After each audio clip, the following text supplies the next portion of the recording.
Je suis Mathias Pierglas, je suis maître de conférence en sciences de gestion, mais c'est absolument pas pour ça que je suis ici aujourd'hui avec vous, c'est pour vous parler de la production du spectacle pour la commémoration du centenaire de la mort de Gustave Eiffel. Il se trouve que je suis aussi directeur musical de la compagnie Les Planches à Musique, qui est en partenariat avec l'université Gustave Eiffel, et qui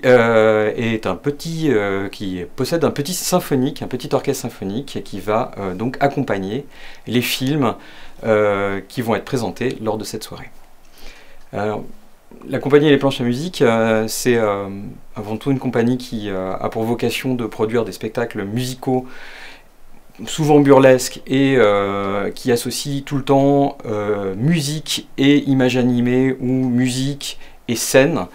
Et donc dans ce travail-là, on a décidé donc d'accompagner plutôt de l'image animée. Vous allez voir qu'il y a une petite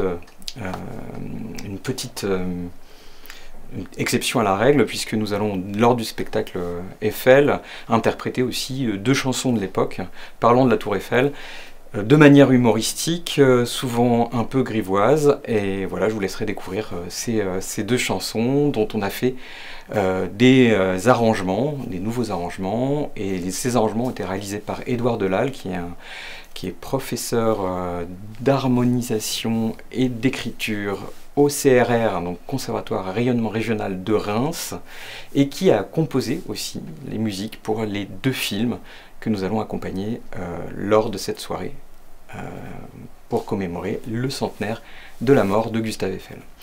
Alors comment est-ce qu'on procède pour réaliser et concevoir un accompagnement musical d'un film? Alors on a plusieurs façons de procéder. La compagnie a traditionnellement plusieurs façons de procéder elle aussi.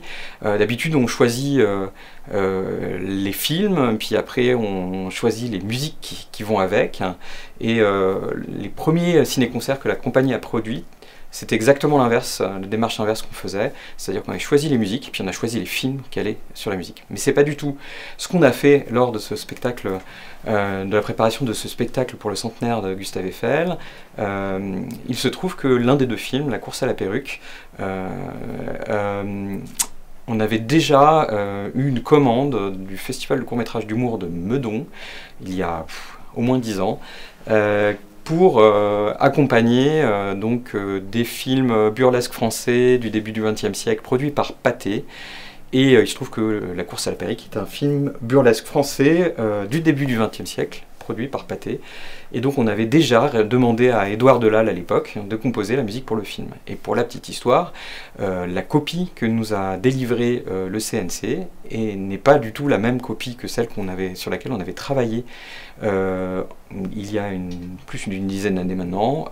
Et donc résultat, Édouard Delal, le compositeur, a dû recomposer une grande partie de la musique de film avec en plus un élément caractéristique que vous noterez peut-être lors du visionnage de ce film, et avec sa musique évidemment, que sur ce film-là et sur les Beaux-Arts mystérieux, dont Édouard Delal va composer aussi la musique, le thème où apparaît la Tour Eiffel est identique dans les deux films. Donc ça c'est un peu notre fil conducteur qu'on a tiré pour justement repérer que la Tour Eiffel était bien dans les deux films, et donc ils ont leurs mêmes motifs musicaux, pour les représenter. Les musiques composées par Édouard Delal, elles sont un peu dans l'esprit de l'époque, des films de l'époque, à savoir un peu mi-musette, mi un peu ragtime. Alors il se trouve que c'est principalement du ternaire, on parle un peu musique, et puis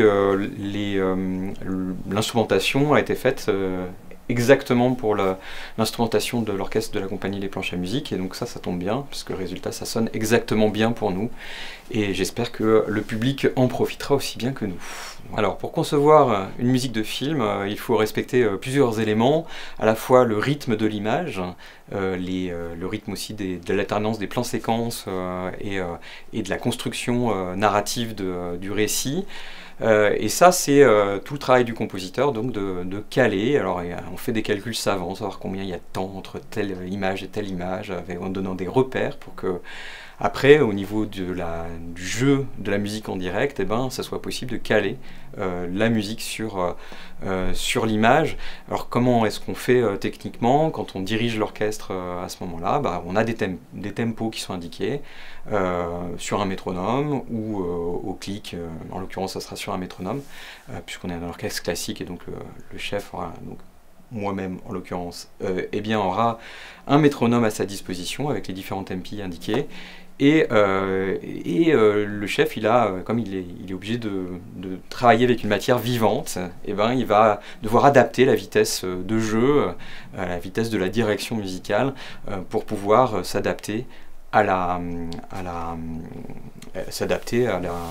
l'image et à la vitesse du film.